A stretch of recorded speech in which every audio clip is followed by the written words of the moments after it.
President Donald Trump has now signed the executive order suspending immigration into the United States. Trump defended his decision, saying that it would shield the job market for U.S. citizens. Listen in. In order to protect our great American workers, I've just signed an executive order temporarily suspending immigration into the United States. This will ensure that unemployed Americans of all backgrounds will be first in line for jobs as our economy reopens. Crucially, it will also preserve our healthcare resources for American patients. We have to take care of our patients. We have to take care of our great American workers. The United States is suspending immigration for green card seekers for 60 days. The coronavirus pandemic has brought the U.S. economy to a grinding halt. Experts believe that once the economy reopens, many American citizens could find themselves out of jobs as companies brace for massive losses. It's important to note that the executive order will only be affecting those seeking green cards. The order will temporarily suspend immigration into the U.S. for 60 days. It will also not affect any workers entering the U.S. on a temporary basis, so it basically means a 60-day pause only on people seeking permanent resident status in the U.S. Seasonal workers, such as immigrants vital to U.S. farm labor, are still allowed to enter. The order also exempts people working in healthcare and immediate relatives of U.S. citizens. Many even believe that the government is using the pandemic to crack down on immigration. The main question is, how will this decision impact India? While Trump talks about suspending immigration visa, the H-1B visa, which is popular among Indian IT professionals, is a non-immigrant visa.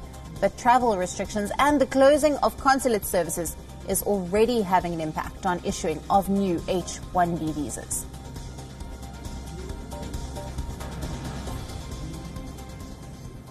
Anti-lockdown protests have taken over the United States as governors continue to push for social distancing measures. The protests come even as the United States remains the worst affected country, with more than 47,000 deaths. Protesters took to the streets of New York's capital, Albany, calling for an end to the restrictions in the state. Remember, New York, which remains the epicenter in the U.S., has borne the brunt of the pandemic, with more than 20,000 deaths.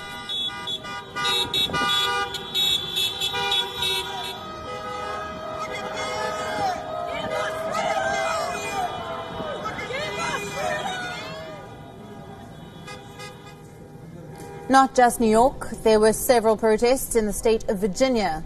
Echoing President Trump's statement, anti-quarantine demonstrators even call on the government to liberate Virginia.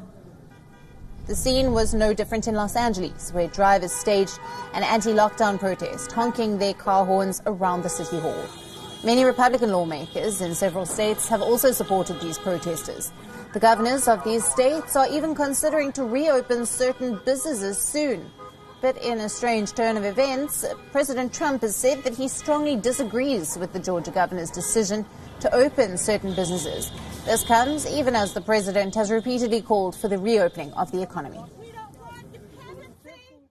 I told the governor of Georgia, Brian Kemp, that I disagree strongly with his decision to open certain facilities which are in violation of the Phase 1 guidelines for the incredible people of Georgia. They're incredible people. I love those people. They're great. They've been strong, resolute, but at the same time, he must do what he thinks is right. I want him to do what he thinks is right. But I disagree with him on what he's doing. Even as states mulled on the easing of the lockdown restrictions, leading immunologist Anthony Fauci has said the coronavirus will continue to remain into the fall. There will be coronavirus in the fall. If we do, which we won't, but let's take an imaginary period. We say, okay, coronavirus, forget about it. We're not going to do anything about it. It will take off. That's what viruses do. But that's not what's going to happen. We are going to respond to it to not allow it to do that.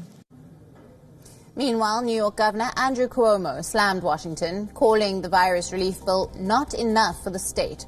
Cuomo's statement comes just after his meeting with President Trump at the White House. New York will also be working with neighboring states on a joint program to trace the contacts of people exposed to the virus.